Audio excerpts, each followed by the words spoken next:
selamat sore teman-teman. Sudah hadir di acara ngopi.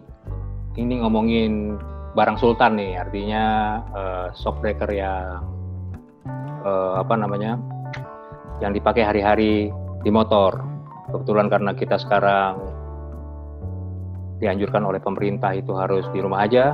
Nah, gimana sih perlakuan shockbreaker motor itu? Nah, kita ajak nih expertnya di bidang shockbreaker langsung, Pak Edi Saputra dari Ohlins. Dan untuk prolognya nih kira-kira gitu, Pak Haji kapan terakhir touring ya, riding? Karena kan Pak Edi ini hobi dengan riding ya.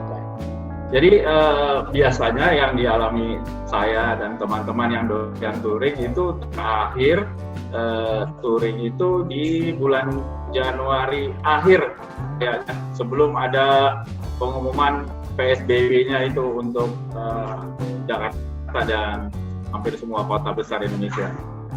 Ya. Oh, terakhir jadi dari Januari terakhir ya. Motornya udah mangkrak ya. Udah mangkrak di garasi. Nah, ini kalau misalnya mangkrak begini, ada perlakuan khusus nggak terhadap shockbreaker ini, Pak Edi? Sebenarnya khusus banget sih enggak. Cuma kita kan sebagai pencinta motor yang sayang sama motornya, tentunya kan juga nggak mau membiarkan motor kita nganggur gitu. Minimal kita cuci, kita bersihin, ada kesempatan mau sih ganti oli atau faktor lainnya. Kecuali kalau shockbreaker itu sepertinya kalau musuh utamanya kan untuk motor-motor jalanan itu adalah kebocoran di olinya itu. Paling langkah awal untuk perawatan shock itu paling dasar adalah melihat kebocoran pertama, ya kan? Kalau tidak ada kebocoran, tinggal cara membersihkannya aja, ada teknik-tekniknya sebenarnya, cara membersihkan biar nggak menjadi rusak gitu. Oke, berarti ketika motornya diem, perilakunya sama ya, harus kita panaskan. Kalau kita harus tetap chemistry-nya mesti nyambung ya, jadi motor tetap dipanaskan, dirawat lah motornya.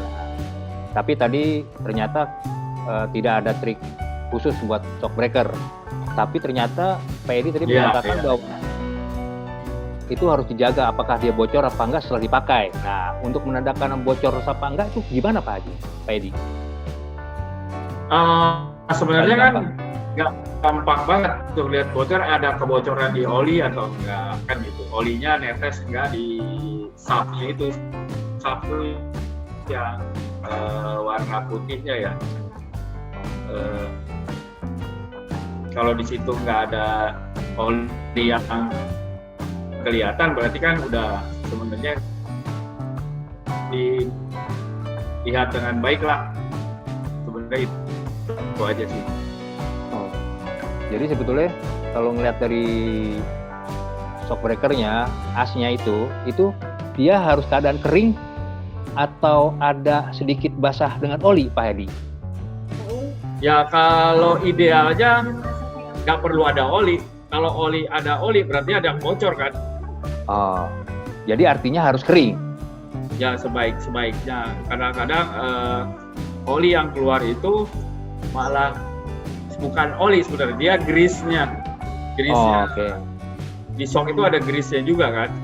Oh. Jadi kadang-kadang suka salah kaprah antara oli dan grease gitu. Oh, jadi untuk membedakan itu grease sama oli gimana Pak Edi? Tinggal dipegang aja kan bisa tuh. Nanti dia kekentalannya akan beda sebenarnya. Tapi jadi kayak barang antik juga ilmunya. Mesti belajar dulu, nggak bisa sembarangan. Tapi kalau udah sering pegang kayak kelembutan itulah oli, kan Pak Indra udah lebih paham lah kalau masalah megang-megang begitu kan. Jadi kalau misalnya oli artinya dia terlalu encer, sedangkan kalau grease itu dia agak kental kali ya. Iya, nanti kan dia juga akan kelihatan.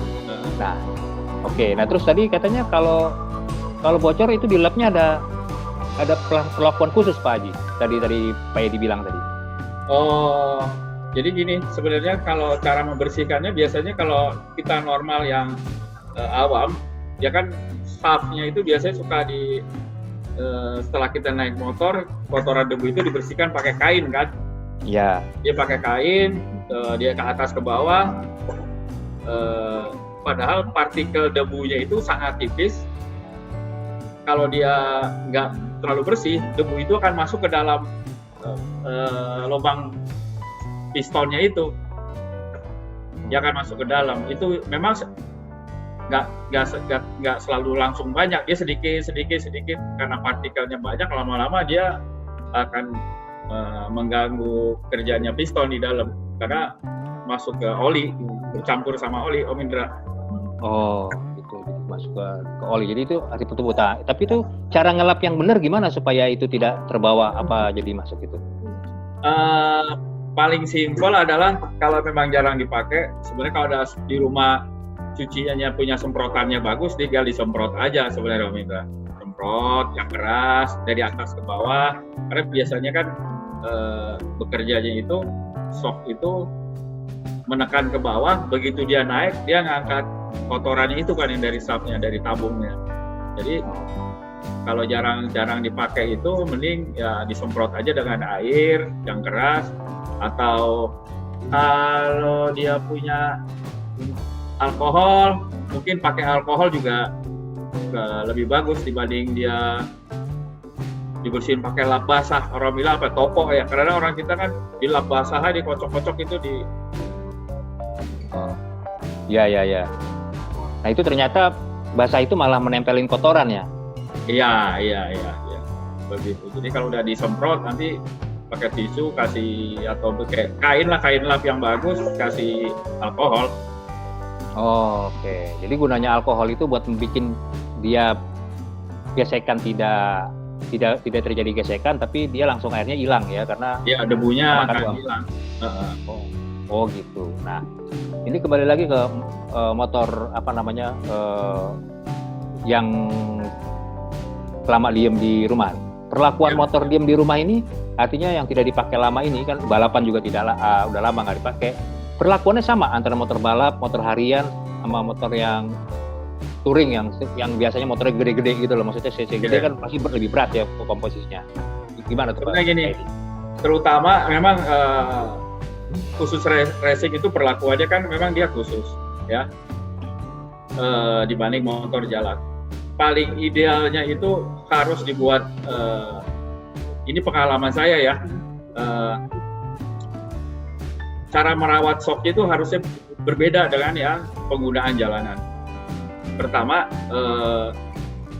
harus diperhatikan tuh kalau biasanya kan kalau di balapan itu dibongkar semua kan, dari shock, as, roda. Nah, paling faktor pertama yang sering disalahkan orang itu misalnya shock tidak berfungsi itu kan, motor suspensi tidak berfungsi, shock pertama paling disalahkan kan. Iya. Padahal itu banyak faktor, misalnya rangkanya atau as itu juga penting gitu loh. Kalau dia as tidak kerja, gimana shocknya mau kerja? Jadi kadang-kadang orang faktor pertama yang disalahkan adalah shock dulu. Sebenarnya kan faktor lain ada, yaitu asnya. Asnya itu kalau apalagi yang balap harus sering-sering dilihat. Oh.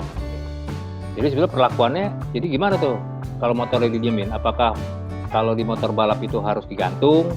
Apa? Ya kalau digantung sih enggak lah, emangnya ikan teri, Om Indra? Enggak lah. Posisi mah biasa aja, cuma mungkin perawatannya lebih berbeda lah. Semuanya dibongkar lebih baik kalau buat yang balap.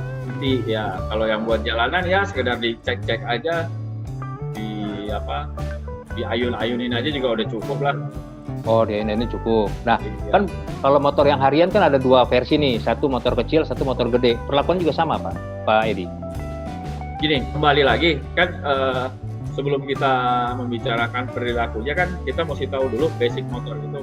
Misalnya motor itu motor kecil, shocknya standar atau dia udah pakai yang optional part, ya kan? Kalau dia masih standar sih apa yang mau di ini kalau Mindra tinggal banyak-banyak berdoa aja lah, orang bilang kan gitu kan. Ya kan?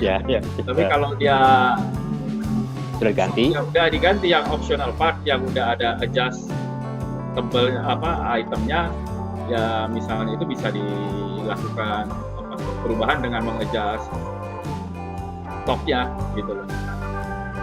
Oh, itu harus di-adjust ulang lagi atau gimana, Pak Edi? Ya sebenarnya sih nggak perlu di-adjust, cuma dicek-cek aja kan di dalam rangka perawatan, Om Indra. Iya. Fungsi kompresinya ditutup masih keras apa enggak, apakah waktu kompresi dibuka dia lembut, itu aja sih pengecekannya. Kalau ribonnya kalau ditutup apakah dia baliknya cepat gitu. Kalau dia misalnya di ribonnya ditutup tapi baliknya masih cepat, berarti kan ada yang salah gitu. Jadi masih aja perawatan. Itu perawatan itu bisa sendiri, Pak Edi? Harusnya bisa ya. Harusnya kan simpel, cuma menutup ke kanan ditutup, ke kiri ya kan. Ya, itu aja lah, kiri ditutup, kanan dibuka gitu.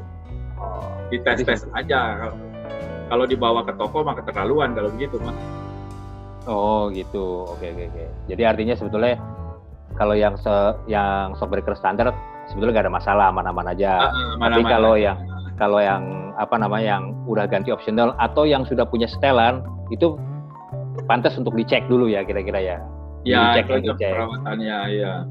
Oh gitu. Nah itu kalau misalnya perawatan begitu, servis shockbreaker itu sebetulnya idealnya berapakah, ada ininya nggak Pak Edi?